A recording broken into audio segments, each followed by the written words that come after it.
বদলে গেল যুবসাথী প্রকল্পের নিয়ম, আর কেউ পাবেন না ৩,০০০ টাকা। হ্যাঁ বন্ধুরা, একদম ঠিক শুনেছেন, আর কেউ পাবেন না যুবসাথী প্রকল্পে ৩,০০০ টাকা করে। মেয়েদের জন্য অন্নপূর্ণা ভান্ডার প্রকল্পে ৩,০০০ টাকা করে দেবার খবরের মাঝেই এবার সামনে আসলো রাজ্যের বেকার যুবক যুবতীদের জন্য এক বিরাট বড় আপডেট। এখন নবান্ন থেকে যে খবর সামনে আসছে তা শুনে অনেকেই অবাক। তাহলে কি যুবসাথী প্রকল্প বন্ধ হয়ে যাচ্ছে, নাকি আপাতত পুরনো টাকাই মিলবে, অর্থাৎ ১,৫০০ টাকা করে? এই প্রশ্নেই এখন তোলপাড় গোটা বাংলা। কারণ নির্বাচনের আগে বিজেপি প্রতিশ্রুতি দিয়েছিল বেকার ভাতা বাড়িয়ে মাসে ৩,০০০ টাকা করা হবে।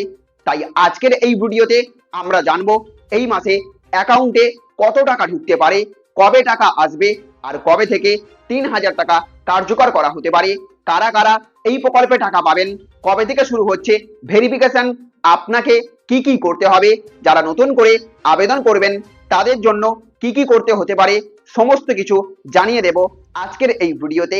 তাই ভিডিওটাকে শেষ পর্যন্ত অবশ্যই দেখবেন। আর ভিডিওটি আপনাদের যদি ভালো লেগে থাকে তাহলে অবশ্যই লাইক করবেন, শেয়ার করবেন। আর আপনি যদি চ্যানেলে নতুন হয়ে থাকেন তাহলে অবশ্যই আমাদের চ্যানেলটিকে সাবস্ক্রাইব করে রাখবেন।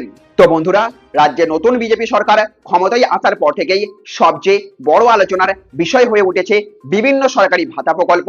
একদিকে মহিলাদের জন্য অন্নপূর্ণা ভান্ডারে ৩,০০০ টাকা দেওয়ার ঘোষণা, অন্যদিকে বেকার যুবকদের জন্য যুবসাথী ভাতা বাড়ানোর প্রতিশ্রুতি। আর এইবার সেই নিয়েই বড় আপডেট এলো নবান্ন থেকে। প্রশাসনিক সূত্রের খবর, নির্বাচনী ইস্তেহারে যদিও বেকার ভাতা ৩,০০০ টাকা করার কথা বলা হয়েছিল, তবে এই মুহূর্তে চলতি মাসের কিস্তিতে আগের নিয়ম অনুযায়ী ১৫০০ টাকায় অ্যাকাউন্টে পাঠানোর প্রস্তুতি চলছে।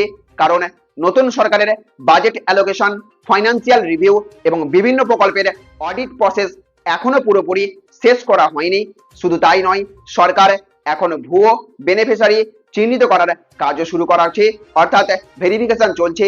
অর্থাৎ কারা প্রকৃত উপভোক্তা আর কারা ভুলভাবে ভাতা পাচ্ছেন সেটা যাচাই করা হচ্ছে।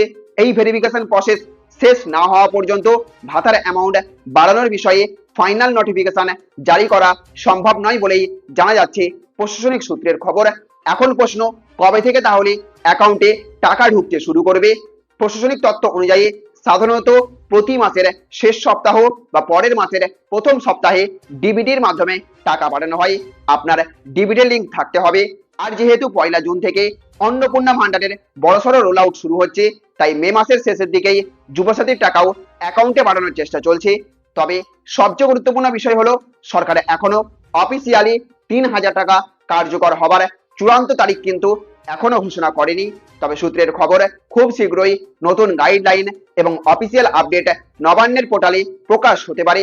সব মিলিয়ে এখন পরিস্থিতি এমন, আপাতত বেকার যুবক যুবতীদের অ্যাকাউন্টে পুরনো ১,৫০০ টাকায় ঢুকতে পারে এমনটাই খবর পাওয়া যাচ্ছে। তবে ভবিষ্যতে ৩,০০০ টাকা কার্যকর হওয়ার সম্ভাবনা পুরোপুরি উড়িয়ে দেওয়া যাচ্ছে না। তাই এখন সবাই নজর রাখছেন সরকারের পরবর্তী ঘোষণার দিকে। কি হয় সেটাই কিন্তু এখন দেখার বিষয়।